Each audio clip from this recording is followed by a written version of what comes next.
you all for coming. This is the Yata Memorial Lecture in Robotics, part of the School of Computer Science Distinguished Lecture Series.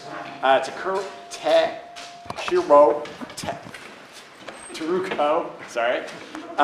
Yata was a postdoctoral fellow in the Robotics Institute from 2000 until her untimely death in 2002. After graduating from the University of Tsukuba, working under the guidance of Professor Yata, she came to the United States. At Carnegie Mellon, she served as a postdoctoral fellow in the Robotics Institute for 3 years under Chuck Thorpe, our old director, a couple old directors ago.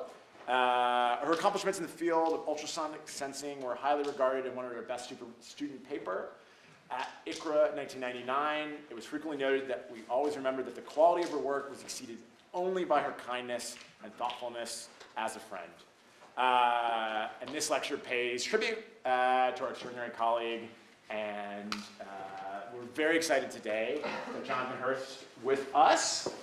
Jonathan Hurst is the Chief Robotics Officer and co-founder of Agility Robotics, professor and co-founder of Oregon State University's Robotics Institute, which has a good name. I like that. He holds a BS in Mechanical Engineering and an MS and PhD, all from Carnegie Mellon University. Very exciting. Throughout his career, he has focused on understanding fundamental science and engineering practices for robotic-legged locomotion, physical interaction at OSU. He led a team that developed ATRIAS. Atreus. Yeah. The first robotic to reproduce human walking gait dynamics, and Cassie, which hopefully you are all familiar with. We had a few of those over the years in my lab, which holds the world record for the fastest 100-meter dash by a bipedal robot at Agility Robotics. Hurst is building upon the R&D foundation to develop human-centric, multi-purpose robots such as Digit, which is also a really cool robot that hopefully you're going to tell us about today. Amazing. The first commercially available bipedal robot for real-world logistics work. He spends every day working to realize his lifelong vision of robots going where people go, generating greater productivity across the economy and improving quality of life for all. Please join me in welcoming Jonathan.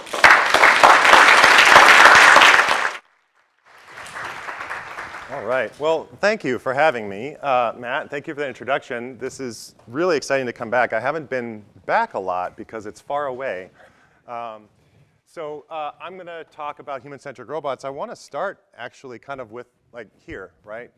Where did I start here? I started here in 1997 in the robotics club, and I see some friends like Tom here is in robotics club with me, and there's got to be someone else in here. But you see our nice logo, the robotics club. I think Tom made that. And so, like, that's why I came here is to go win the walking machine competition. The robotics club here was doing the walking machine competition every year at that time. And we did. This is the walking machine. This is our frame walker. And so that was what a great experience being able to come in and be in the robotics club. And Red was advisor, which meant that he blocked for us but didn't get in the way, which was fantastic. And we were, right next to the Robotics Institute, and so we had access to all of the labs and really could soak in robotics. And at the time, there was no other place for robotics. I mean, maybe a couple of other labs that were doing it, but really nowhere else. Now there's a lot. It's still the best, of course, but there are a lot of other places doing robotics. So then I stayed for graduate school, and on the top right there was the first prototype that I made of a knee joint, and the idea was that it changes its stiffness and so on, and it's just a benchtop prototype, and also Rex, this hexapod robot. So then, towards the end of my PhD, I was working on this robot, Thumper and Mabel, and that's in Newell Simon Hall, the lab there, and it's Thumper because it's very loud when it hopped around the room. And there's a bipedal version that got shipped to University of Michigan with a collaborator there. And so that was great. It's all cable drives. It's no gears. So really good force control. Really kind of the start of everything that is central to how I view the world in physical interaction of making actuators that are transparent so that you can know what forces you're applying, have compliant interaction with the environment, and get away from these kind of rigid position controlled devices. It's always been a challenge for robotics to do that. So then, I headed over to Oregon State and it was really a strange thing. I didn't even expect to interview there because they didn't have anything in robotics. But Jessica Hodgins, she was my advisor at the time, said, I've got a student who's really happy there in the AI group. You should check it out. I did, And they acknowledge it, like, yeah, we don't have any robotics. That's why we're hiring you. That's why we have this opening. We would like to have some robotics. It's a big thing. So how can we help you? And boy, what an opportunity for landing somewhere that's going to want to build something. And it worked out way better than I really could have even imagined. So this building, when we first moved in, it was dark because none of the lights work. It didn't have heat. It had a drop ceiling, like a false ceiling, with a bunch of stained and broken tiles. And it was filled with storage stuff because you couldn't use it for any people. There was no fire escapes. There were no sprinklers. So we really didn't meet code. So I took a picture of the Field Robotics Center here at Carnegie Mellon to the dean at Oregon State. And I said, look, this is what this space could be. We have one. It's right in the center of campus. This could be a big robotics space, a high bay, where we have labs and recruit faculty. This would get faculty on board. And to my amazement, they agreed and figured out how to scrape together enough money to at least make fire exits for the building so we could use it, right? And then we ended up getting some more money and so on, and found this beautiful vaulted ceiling underneath the crummy drop ceiling and everything else, and turned it into a space where, yeah, we've got a lot of graduate students, about 100 graduate students now, about 15 of us faculty that are in a hallway right on the other side of that brick wall. And actually, it's technically the Collaborative Robotics and Intelligent Systems Institute. That's what we are, but I don't call it that.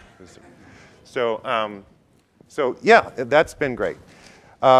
Now, while we were doing that, I was working on, this is Atreus. And Atreus is part of the dream of trying to understand how to make machines walk and run like people do. And I don't care so much, just the goal in and of itself is not to make something that looks like a person. It's not to make something that moves like a person just because. It's that robots can't go where people go right now. And if we can understand the physics and the dynamics of how people do that, and then we can reproduce that in a machine, which, we're not using muscle and bone. We're using aluminum and, springs and electric motors and things. So you can see that morphologically it looks nothing like a person. Nonetheless, that's the first machine to reproduce the dynamics of a human walking gait. So we started by, basing this off of simple models from biomechanics, just a very simple math model. And then the name of the robot is assume the robot is a sphere. That's what Atreus stands for. And so then we could just apply heuristic controllers as if it were this simple spring mass model, and it worked on the robot. And then as a result of that, we got robust behaviors from walking to running outdoors over all kinds of terrain, as well as the ground reaction forces matching a human, and all of those things, which were a result of capturing the physics properly. So that, by the way, is then when we founded Agility Robotics. We've had some fun. This is the Cassie robot trying to capture the same physics capabilities of Atreus, but be a lot more capable and practical. And it can fall and not break. It can stand in place, which Atreus couldn't do as a science demonstrator. And this was kind of the foundation of Agility Robotics. We sold about 11 of these robots to some of the top universities and research groups around the world. Like, imagine this, starting a company with your product is, I have a bipedal robot, and you can write controllers for it. Like, great, what does it do? There's not a lot of market for that, but there was enough to get us started when we were like 3 people. Okay, so that's kind of the journey. And I'm going to switch to talking now kind of about the technical side of things, I think. I've got a little bit of business in here, but this is the vision, the official vision for our company is enable humans to be more human. We really have always believed in the classic 3Ds of robotics. Everybody wants robot helpers. Everybody wants robots to be able to do all the things that we'd rather not do. And I know that they're going to be a continuing force for good. I'm very excited about that and very happy to continue working on things like that. So it's more than just the technical interest, which is definitely my main focus of making machines that can move like people. But that's important because I think that that's how we can make robots be helpful in the world.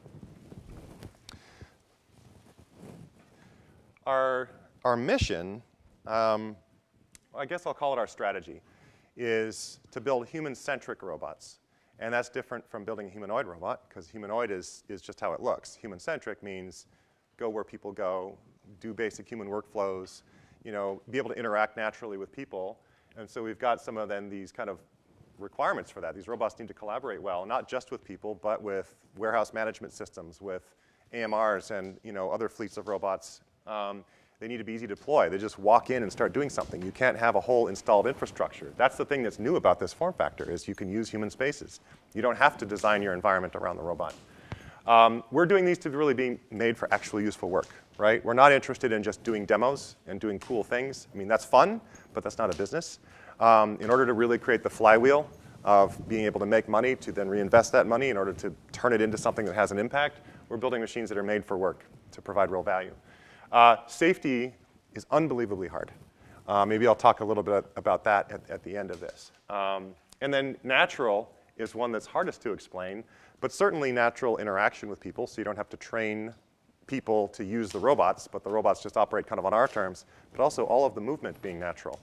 And my thesis here is that if you were to take whatever control, blank slate, design a robot from the ground up to do things like moving totes around, which is our first use case, or any particular task, and then refine it over 100 years to get it to be optimal and the best at what it can do, you're going to end up with dynamics that look a lot like a person doing it.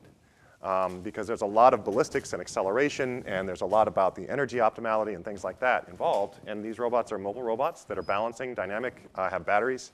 I think you'll get there. So I'd like to kind of skip that by first understanding the underlying physics, and then implementing that, and then kind of showing it.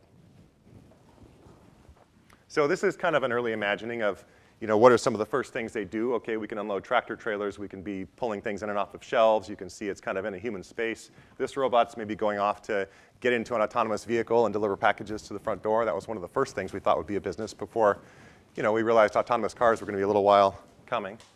But that's a nice forever home. Because another thing you might say is that, hey, if you want to build robots to unload a tractor trailer, maybe you can come up with a specialized device that'll do that. That's probably true. But you're not going to find one device that can do all of these things, and you're not going to find a device that exists in human space like your front yard that's a totally different form factor. I think it makes a lot of sense here to have it be more like this human shape. How do we get to that dream, right? You've got to start with something. You've got to start with that first useful thing. I don't think you can just jump to, hey, we have general robots in the world. And our fast track on this is this tote walls. There are these thousands and thousands of warehouses with just millions of these plastic bins or totes. And they're on these big automated walls that individual pieces are automated, like when you order something on Amazon or some other online place. Individual things are automatically brought in and dropped into these totes. When all of the stuff for an order is in a tote, then a person picks up that tote and puts it on a conveyor belt. And these are kind of like two different systems for automation, but they're kind of islands of automation. And so Digit right now, as a first use case, can connect these islands of automation in spaces that are kind of designed for a person, but they're very robotic jobs, right? The robot is literally telling the person which tote to put where. It's very much a robotic job. And they're very hard to fill these jobs. So our whole business model is around filling unfilled roles. It's not even around being more efficient than a person. It's just filling roles that they can't actually hire for. And there's more to it than that. I don't really want to land on this too much, but this is on the business side. Man, there's a whole software, as a service kind of fleet management platform and service plans, and there's so much about getting a robot deployed beyond just the technology of making it work in the first place. And I can tell you that my personal passion and interest is in the fundamentals of how do you make a robot that can go where people go, manipulate objects, and really have that performance. That's my focus and excitement. All right, sure. So this is a photograph, by the way, from the Amazon warehouse of Digit in a deployment, doing some actual work, which is pretty exciting. And okay, this is another big part about a business. I don't want to spend too much time here, but that's a big team, right? And these are people who are very experienced in very different dimensions than I am. We just hired Peggy, for example, and she's not even a roboticist, but she's a fantastic business leader, And then Andrea, she ran iPad manufacturing for Apple. Melanie was the CEO of Fetch Robotics before she sold it to Zebra. So she knows all about logistics and the pain of getting thousands of robots deployed for a customer.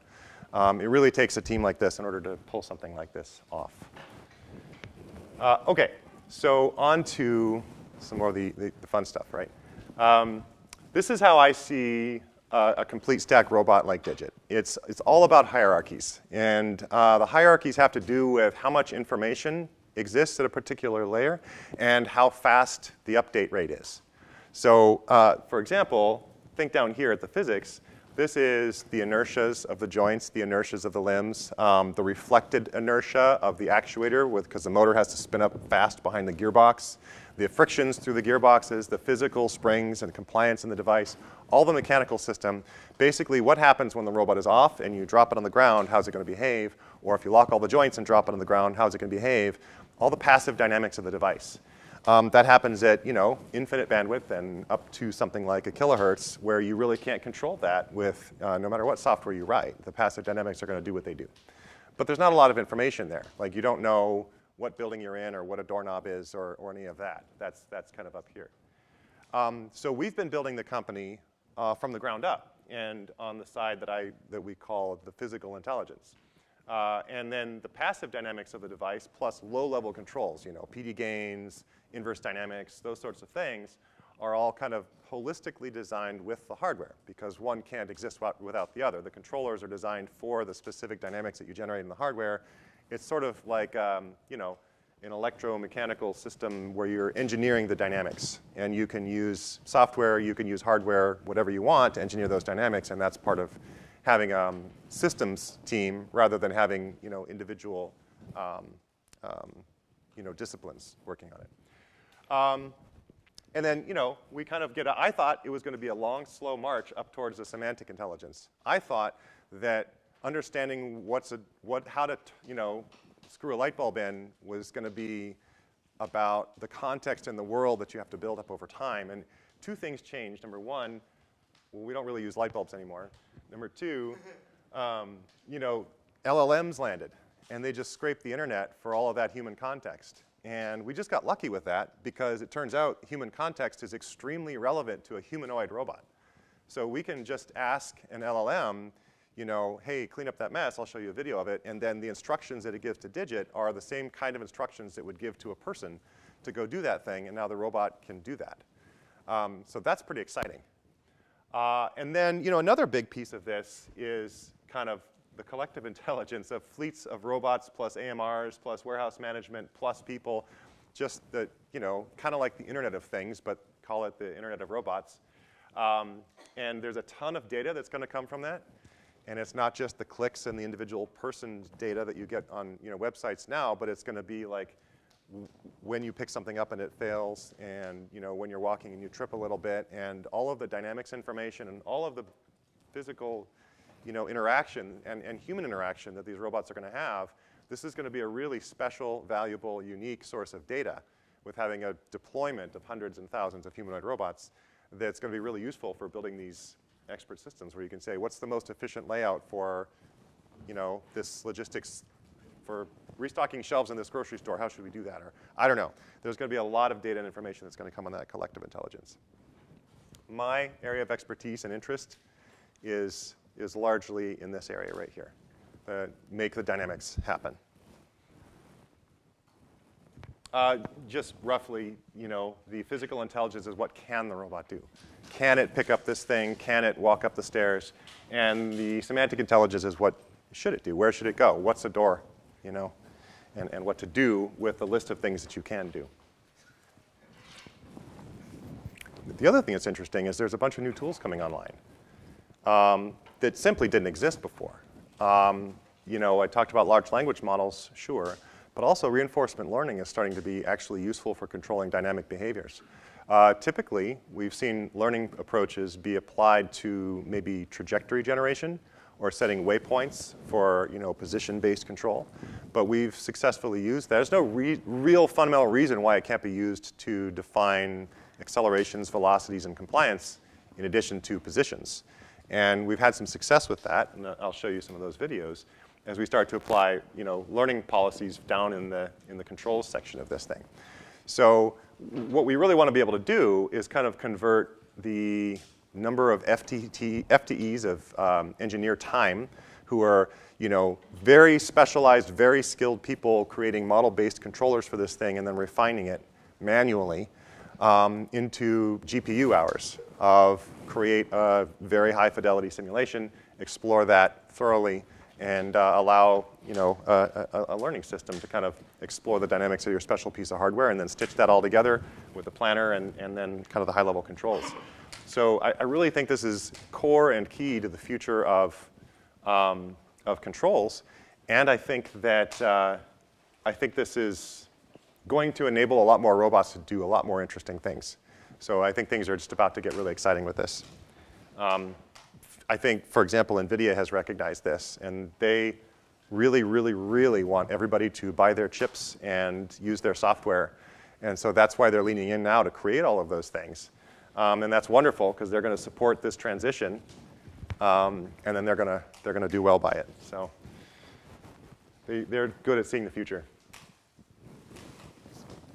OK, but I guess as I've maybe made clear, where I come from is passive dynamics and thinking about that. And I really see that as the foundation. I need to pick a different word now, because this is not a foundation model. That's an AI thing.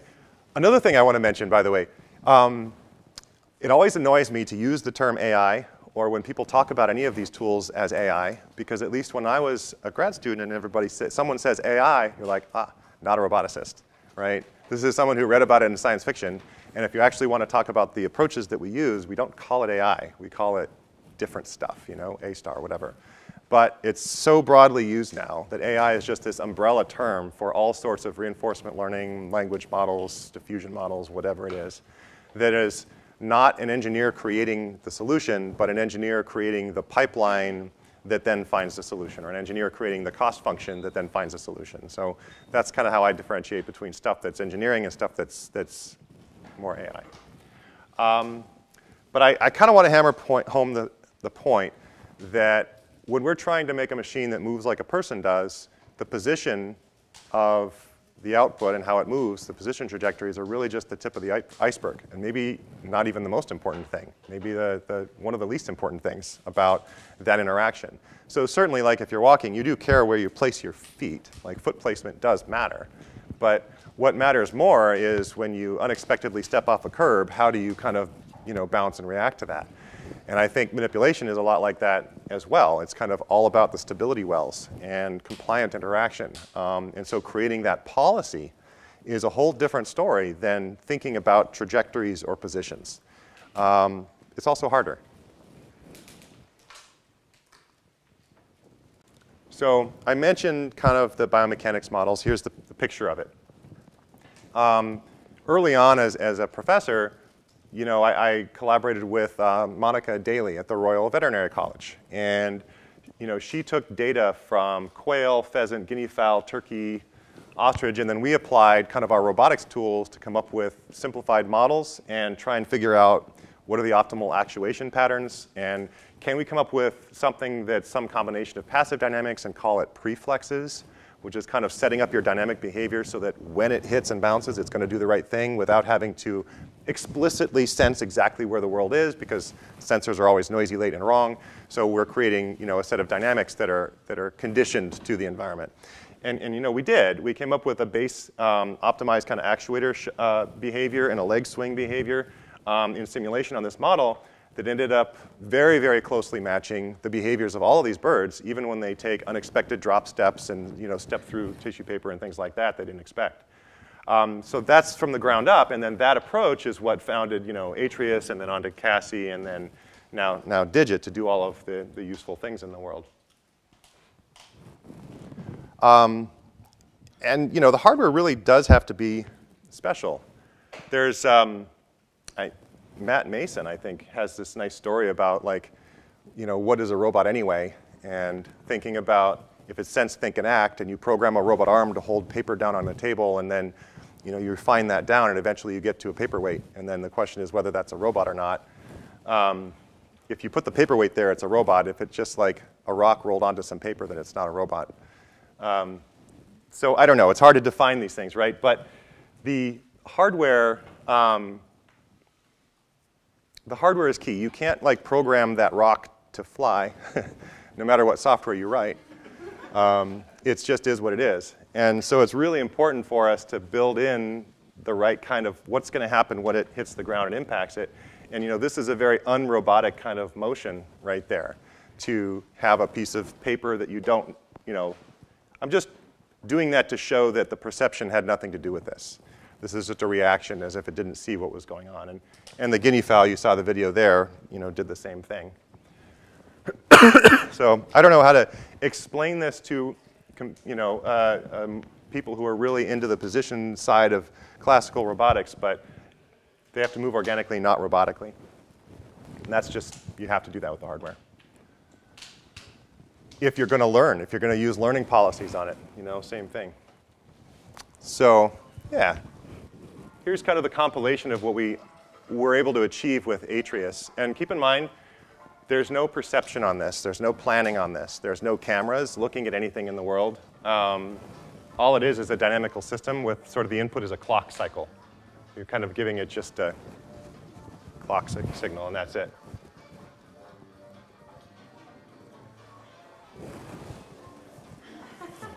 It does have an IMU on board. It does have an IMU.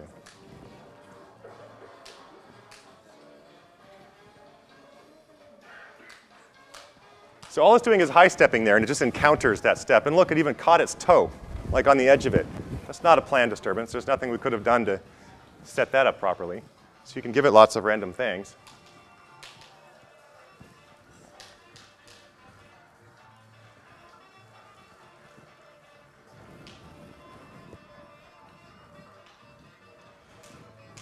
So you can see we got the physics right, even though it doesn't look anything like an animal. It's a good science demonstrator. You see I got the Robotics Institute sticker on there, too.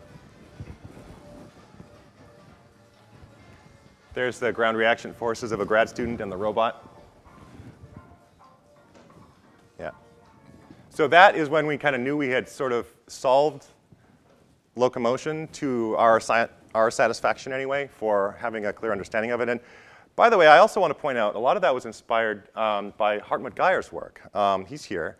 And it was only in like the 2000s that Hartmut and one of his colleagues, Andre Seyfarth, showed that this spring mass model can show both walking and running behaviors. And it's a unified model, and then the transition between them. So then Atreus was the physical instantiation of that actually showed it.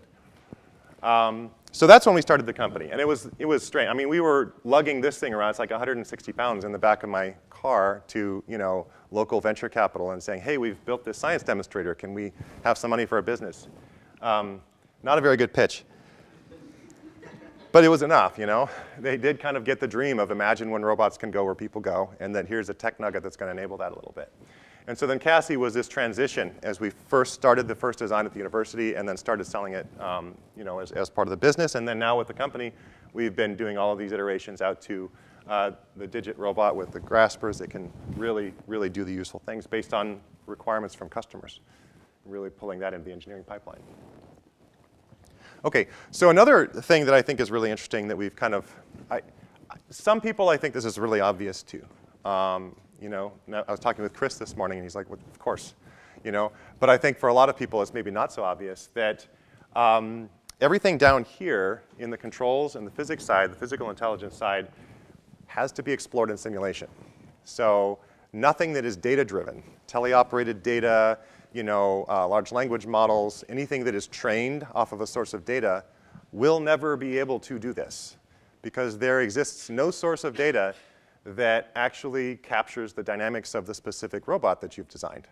And so if you're giving it, say this robot is going to pick up a tote, and you give it teleoperated information of how to do that, that's a person whose kinematics are different, whose dynamics are different, who are trying to sort of control this thing. And the best you can do is an incredibly awkward approximation of what a person might try to do to control that robot to do that thing. But that's not going to get anywhere near the true dynamics and the freedom of what the robot hardware itself can do.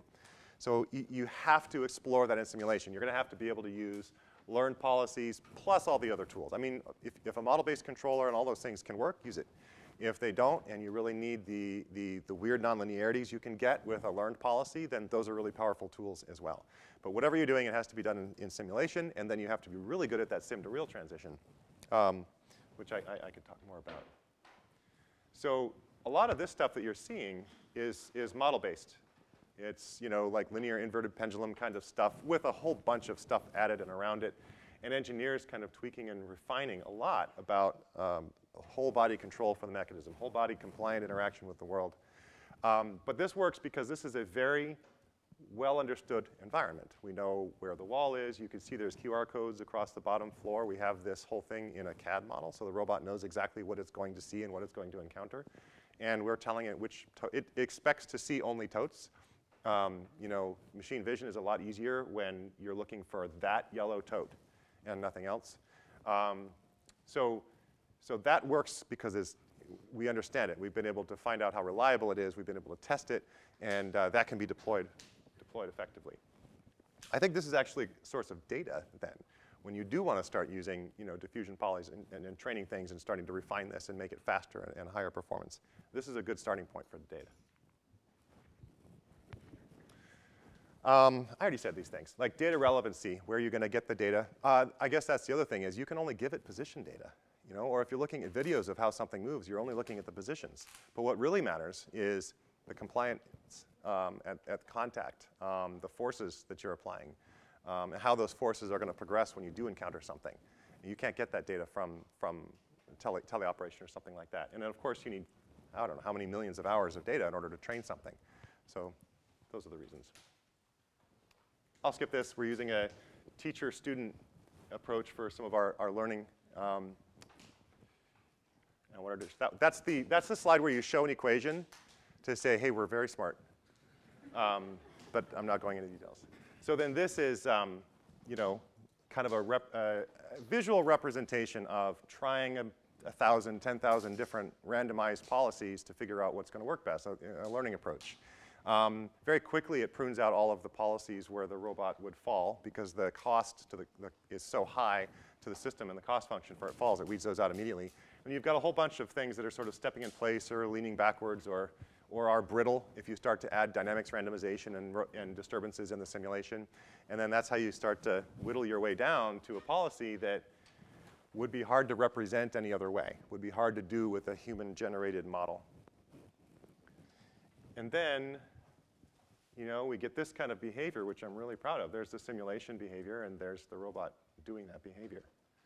So you want to get, I guess the question is, how do you get to the sim to real transfer rate like that, right? Well, let's see. One way is to make sure that, first of all, your hardware can do the thing, and you don't want it to be brittle. So you do need to have compliant interaction with the world. Another is that in your simulation, you have you add a whole bunch of noise to it, but you have to only add noise in the areas where you're likely to see noise in the real world. So for example, we have a lot of noise about where the surface of the ground is and how soft the ground is in the simulation. And also, maybe there's, we even got it up to the point where it could go up and down stairs blind, because it's stepping high, and if there's a step up, it'll step up. If there's a step down, it'll step down, even if it doesn't see it. It's just robust to that. But in simulation, sometimes there's numerical errors, and the foot will go through the ground a little bit or slide sideways or things like that. But because the dynamic policy is totally insensitive to that, it's fine. And then when you are in the real world and you land in mud or grass, it's very similar to those kinds of numerical errors, and you don't get the sensitivity from like rigid body interactions. So the sim to real is not about simulation accuracy. It's about your dynamic system being robust to the kinds of errors that you see in simulation and the kinds of errors that you're going to see in the real world. That's how you do that. And I've showed you my two favorite behaviors. The Atreus walking and running was one that I'm really proud of, and then this one is an entirely learned policy. And this is 5 years of 10 CASI robots out in the world. It took a learning approach in order to get this kind of behavior. And I think that's because Atreus is perfectly symmetrical.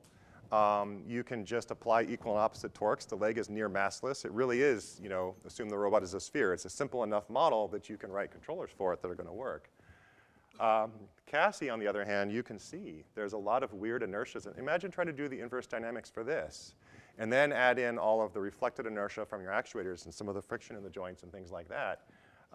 Very, very hard to understand that, but the physics are possible. The physical springs are there, so when you impact the ground, you can have a compliant interaction. We made our own in-house transmission, so we know we can really apply a known amount of force on the ground, and it's totally backdrivable. So we know it's like possible to do that, but we couldn't write a model-based controller that's computationally fast enough and easy enough, human understandable, in order to get to a behavior like that. It took using learning approaches in order to get to that, what I think is really a biomechanically relevant, like human or animal-like behavior. That's kind of a glimmer of what I'm after with Digit, with all of our robots when they move in the world, when they move in the factory. All right. So now, planning is kind of a gray area for me. You know, reflex actions and recoveries, I think of planning kind of classically as, you know, looking ahead to what the actions are going to be and then choosing your path through that. But we get some interesting behaviors. This was a learned policy. You saw that the toe like caught right on the edge there. The robot fell backwards, caught its, you know, the toe right there. It's right on the edge of the stair. And it steps back, recovers, and then is going to keep on going. Is that planning? Well, not intentionally. I mean, maybe it is, but that was part of the learned policy and part of, you know, the kind of environment that it saw in the however many millions of trials that it had in simulation that it, you know, learned how to be robust to. And there's some memory in our learning policy, so I expect that maybe this is planning. But I don't know. It's a policy we created. If you add perception to it, you can do way better.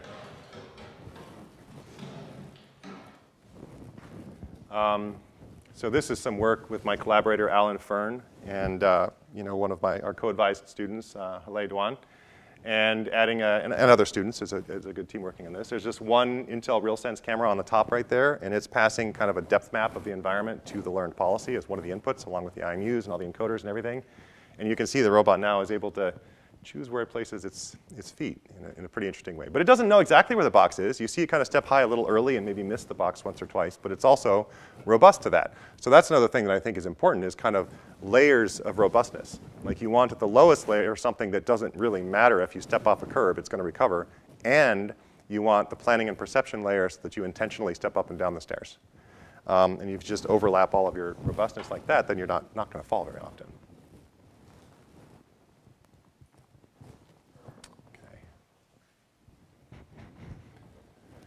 Yeah, and then we get to our robots, you know, doing things in simulation first, and we lay out the whole workflow for it, and then this is sort of like human in the loop planning, like the human did the planning. I don't know, that's not fair. We do tell it when the tote's there, it knows how to go over and knows how to reach and grasp for the tote. But there's still kind of a lot of structure to this environment. So I think of it as kind of a human in the loop. So then if we really want to be versatile and do things in the world, is when you need this kind of semantic intelligence. It's when you need something like the generative AI, like the large language models, which give it the set of instructions now that you have kind of your set, you know, library of behaviors that you can actually achieve. This is data-driven. Right? It's interesting because there's no possible way in a simulation to figure out what is a chair and what do you do with a door and you know, what is a couch like. All of that stuff requires the human context, and there's no way around it. You have to, and then that's the power of scraping the internet for data now, which is pretty cool. But the other thing that's interesting is I think they're a commodity. You know, they're very, very expensive, but everybody understands the power of it now. And so we have all of the major tech players putting in hundreds of millions of dollars to create these language models that then we all have access to.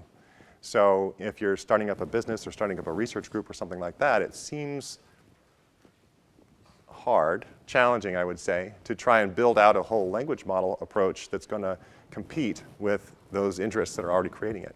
But we have access to it, and everybody has access to it. So I'm excited that we're focused on the part that other people aren't focused on, which is kind of that natural physical intelligence.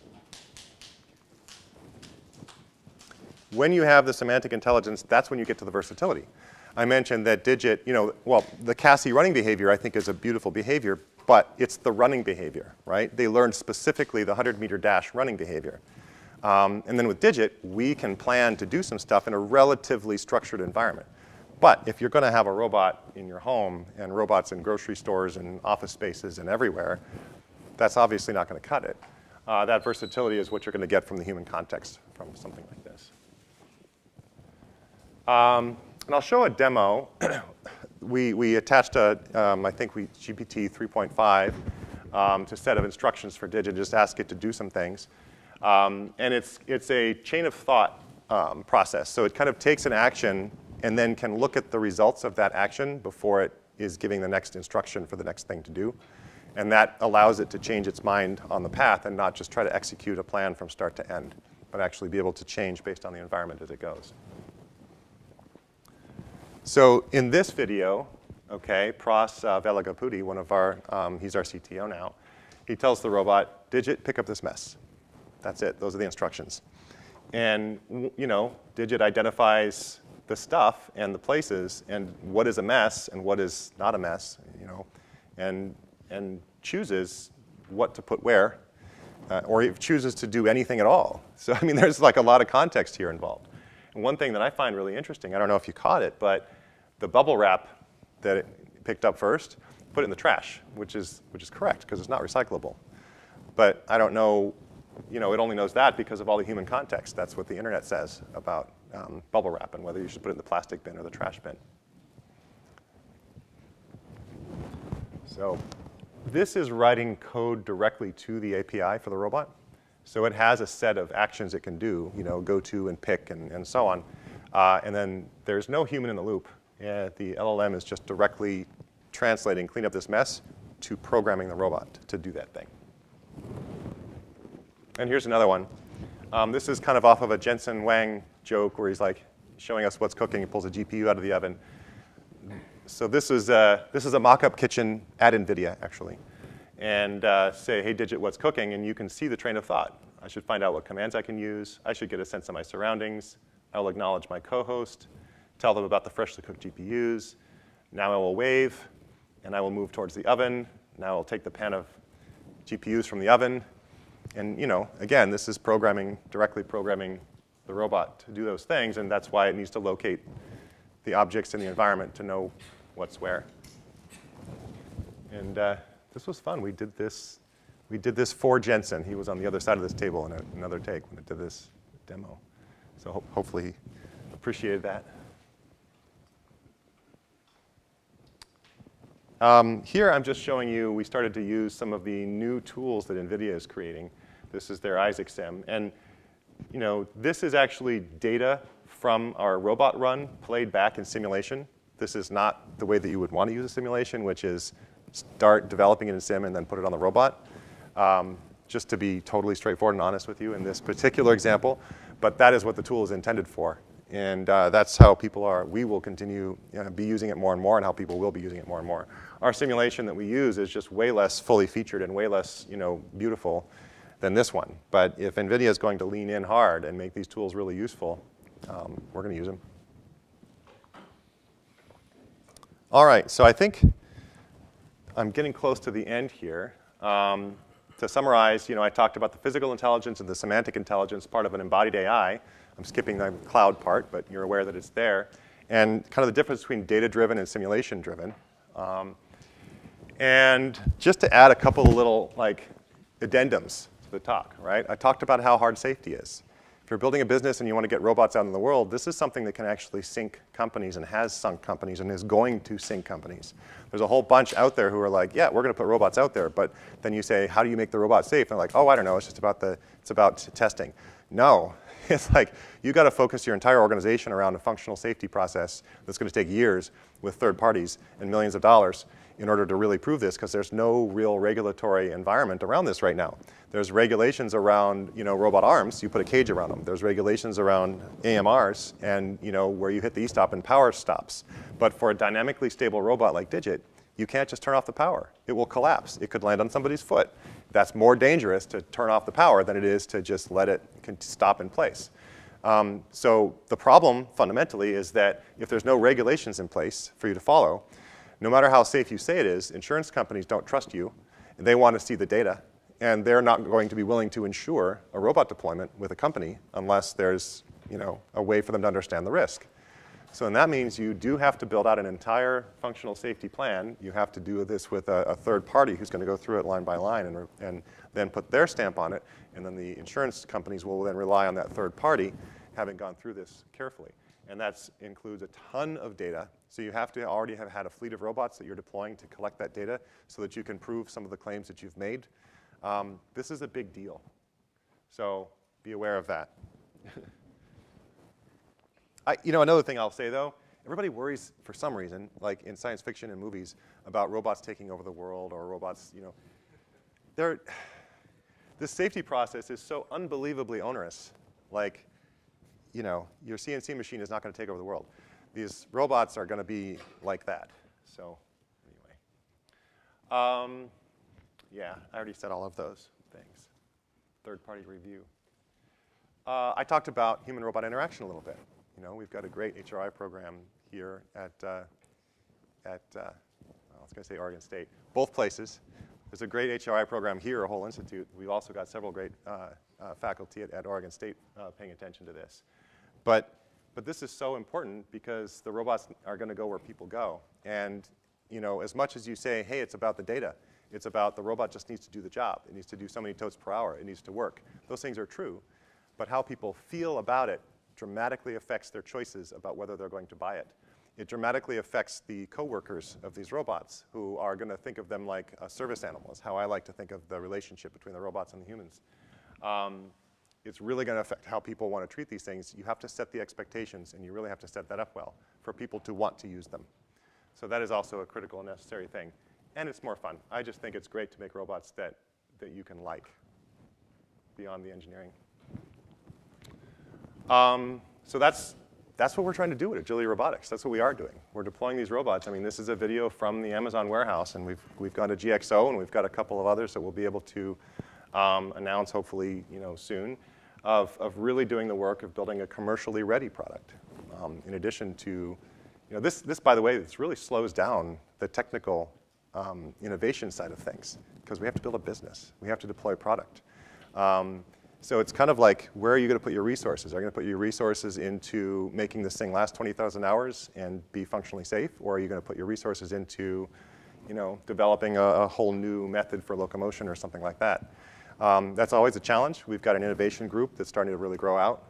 And we're really focused now on some of these new tools of like the learning approaches as they apply to dynamic behaviors and dynamic controls. And I'm getting really excited about how to do manipulation in really dexterous ways. I think there's a lot of analogies between locomotion and manipulation.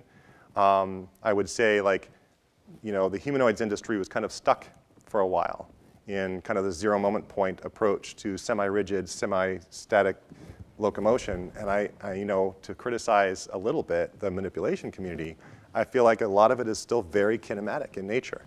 And it's about, closure and things like that and position-based. And I think that we're going to need to break out of that a little bit in order to get truly dexterous manipulation, the same way we're breaking out here from the kinematic structures in order to get real dynamic locomotion. Easier said than done.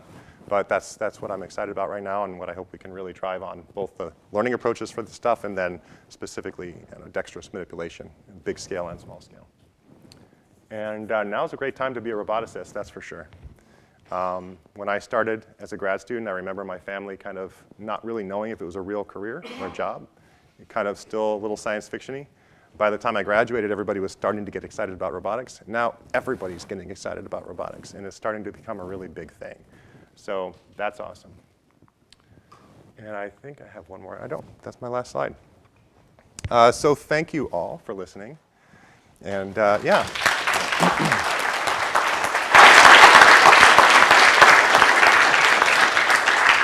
And I would be very happy to take questions. Anything anybody's got? There's a hand. So in the video where the robot is putting down the GPUs from the oven, it kind of recoils. Yeah. Okay, is that something that was intentionally taught or something you just picked up from watching people drop like No, things? that's a good question. So like, it kind of drops it off and then it kind of pops a little. Well, there's weight in that thing. And that weight is springing, loading up the spring a little bit. And then so when it releases it, it kind of bounces a little bit. And really that's just a matter of, I'd say there's friction in the drives. So it's hard to know how much force you're applying because we don't have perfect transparency in it. And certainly the controls, if they're kind of model-based and we don't have some of those things modeled, then that's the kind of thing you get. So, in order to really refine that, you need something that's very fine in how knowing when it's applying more or less force to something and knowing when that force is down to 0 as it set it down and then can release. And then you're going to need some pretty sophisticated controls approaches that you can get weirdly nonlinear to be able to represent that. So I think that'll improve. I know that that'll improve over time. But in any of these robots that you see doing this stuff, I loved seeing the Boston Dynamics Atlas picking up like the shock tower and put it, same thing. Watch it, it's going to clamp the whole thing kind of, and when it lets it go, it bounces. It's the same kind of thing. And I think that's going to get better over time. Yeah, good question. Yeah. You mentioned setting expectations with your customers. Yeah. Could you expand on that? I mean, what does that conversation look like? Sure, that's also a great question. So you've heard of the uncanny valley, where something that looks nothing like a person or an animal is fine. As it gets closer and closer to looking like an animal, like stuffed animals and things like that, people really like that because it's cues that they can recognize. And if it gets a little bit close but is wrong in some way, then it's revolting. It's horrifying, right? And that's all about setting expectations. And people are really good about identifying when something is wrong. So if you set the expectation that it's supposed to be exactly like a person or exactly like an animal and then you get it wrong, that's when you hit the uncanny valley. I think you hit the uncanny valley for motions, too. You can identify when a robot is limping or moving in a way that is robotic. I think that when you set the expectations that maybe you can talk to the robot or something like that and then you can't, that disappointment kind of sets in. You're like, oh, well, this thing isn't useful to me, even if it's incredibly useful. So you kind of want to be able to set the expectations of what the robot can do, what it's made for, what it is going to do, and then you want to exceed those expectations just a little bit. Another example of uncanny valley is, sometimes in a baseball game, you'll see the batter will hit a line drive and the pitcher will just snatch it out of the air. And like the whole stadium will gasp, right? Because it's almost superhuman. It's really amazing to do that. I mean, a robot could do that all day in theory, but then it would be scary, just absolutely frightening. So you'd hit the uncanny valley there because of motion. So I'd say we want to be careful about that in all the dimensions, in the motion, in the industrial design, and in its capabilities, being able to set up what it can do, and so you aren't disappointed by it. Yeah. How about over here? So you mentioned a few times that the robot can learn about the world through the large language models. Yeah. We all know that large language models hallucinate at times. Yeah. So how do you deal with the issue that if a robot is receiving instructions, that some of those instructions may be hallucinations? I don't know. I mean, that's the true answer. I think that the real answer, though, is that we get into close collaborations with Anthropic, with OpenAI, with Amazon's team, and do kind of pre-training and other things for the scope of the environment the robot is in. Because there's also not a lot of human data for like a warehouse. So you're going to need to collect more human data there to train it up for that environment. And there'll just be a lot of improvement over time. Everybody knows that they hallucinate. People want to fix that. So, here. I'm not sure where your company's at in the development cycle, but with respect to costing this as a product to a warehouse and comparing that to the cost of a human, factoring out the idea that some of these jobs you can't fill. Yeah. But where are you at with that? Yeah, well, I don't know, there's so many answers to this. One is, okay, we don't care how much a human costs. We care how much value does the robot provide in the tasks that it does. Because the tasks that the robot does are not going to be one-to-one mappings to the job that a person has. It's going to be a task or a couple of specific things that it does. So you have to do the math on how fast is it doing that, how fast does it need to do that, how much does a robot, and then does it provide value. And that's a very, very long process that our whole commercial team goes through with all the different potential partners that we work with in identifying the use cases that we want to do to start with. And so all I can say is like the tote moving use case, we have found a bunch. We've found about 8, 10 different workflows where that makes economic sense for customers to have a robot like Digit doing that job. And then that value only improves when the robot can do 2 or 3 of these, which is down the road, because stepping out of its workspace is a safety thing that we got to work out. But that improves the value. And then, of course, there's nothing exotic in the manufacture of these robots. So right now, when we sell one-off, we started selling the Cassie robots at $250,000 a piece. We kept that price and held it for the digit robots in every revision. As we start signing purchase orders for hundreds of robots, those costs come down. And then with more engineering, the costs are going to come down a lot. Because right now, it's sort of like one-off prototype pricing for machined aluminum parts and things like that. So it gets kind of expensive. Even at this price, though, it's well worth it economically for these first use cases. Yeah. Ralph? Great talk. Can you say anything about the Agility Robot Factory? Yeah. I didn't plant that. Ralph just knows. So we have the RoboFab, which is in Salem, Oregon. It's about half an hour from our main facility that we spun out of the university. And that'll have the capacity for about 10,000 robots a year. So right now, it's kind of like the building is not that expensive to lease. So we've got the space. Most of it is like really good for roller skating. It's a nice big space. And then we've got one line that's going in for manufacturing our robots right now and some office space. And we're really doing the work to build out the organization and practice with the manufacturing engineers to be able to produce these on the line and get all our contract manufacturers for the modules and everything else. As the production ramps up, we just copy that line. I think we've got room for like 11 of them in RoboFab in order to ramp up the volume of the production. That's another one. So thanks. Here. Hi. Yeah, thanks for the awesome talk. It's really cool to see this stuff actually working. So I guess I'm thinking from from more of a business meets tech perspective here. It's very clear to me how kind of a white glove box that has very clear inputs for a business process and very, very clear outputs for a business process can scale these things to make it more robust with the learning out whatever it seems how I can see how that would work. Have you developed a kind of theory of how to, as you increase the kind of scope of the automation tasks, where you might not just have one workstation, where you might start moving around the factory, or need to kind of plug in gaps on the fly, be reconfigurable, things like that. Have you thought about how to even design that kind of product?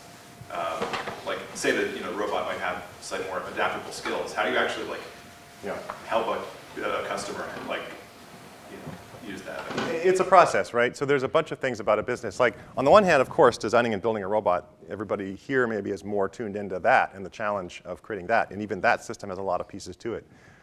But it's just as much work and arguably just as hard to design and build the organization that's going to be able to do this. And it's arguably just as much work and just as hard to figure out the product and the customer interaction and so on. And there's several dimensions of, and then manufacturing is another one that's at least as hard. And all of those things require their own expertise.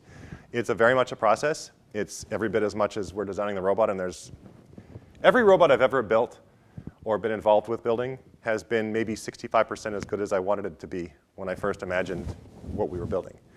And but so far, that's been above the bar good enough to be able to take that next step and keep working and improving it.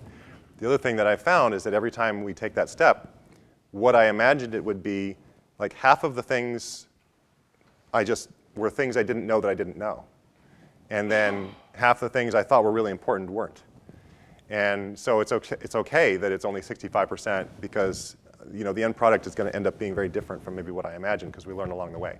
And that's exactly what it is with the customer engagement as well. When we started the company, we thought that last 50 feet delivery out of autonomous vehicles was going to be the main market for these because that's forever a human environment. You're never going to automate away getting out of an autonomous vehicle and taking a package up to your front door. There's broken stairs and sidewalks and children and toys and gates and human interaction and all of those things. But boy, that's not our business. It will be in 10 years.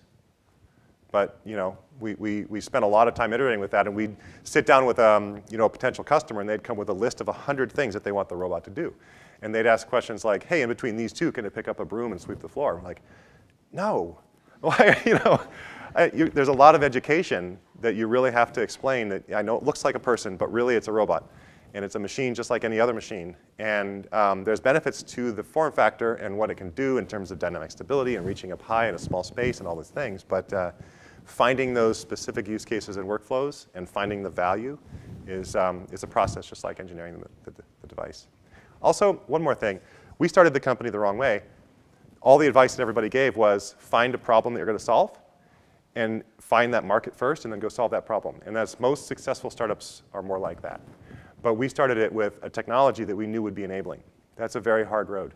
OpenAI has been very successful with that, and we'll see if that keeps going. So it can work. It's a big swing, though.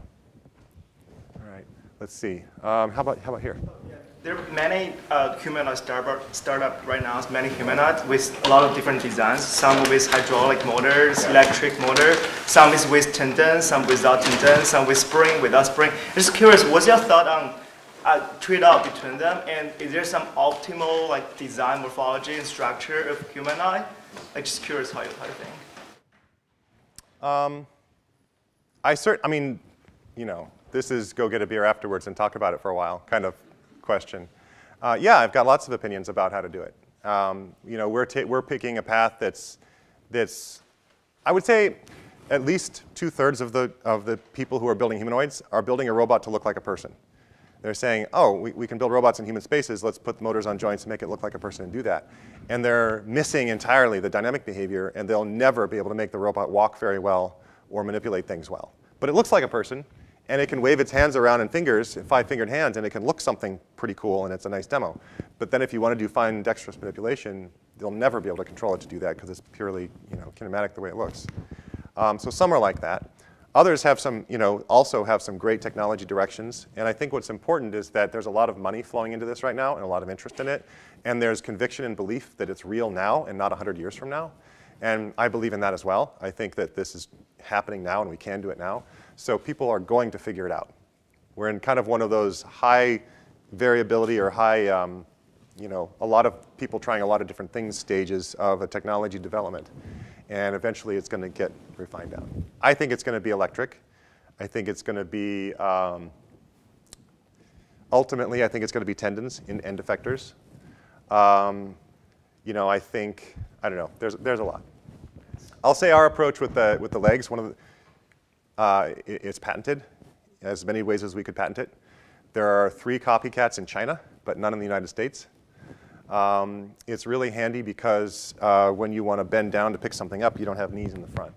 So that's one piece of it. But also, there's benefits related to, it looks more like a bird. It's coincidental, but there's a lot of benefits to it. So I don't know. It's a meandering answer. We have a lot of questions, but yeah. I'm going to let people go. So how about we thank John and then you can migrate down here. That sounds great. Thank you. That sounds great.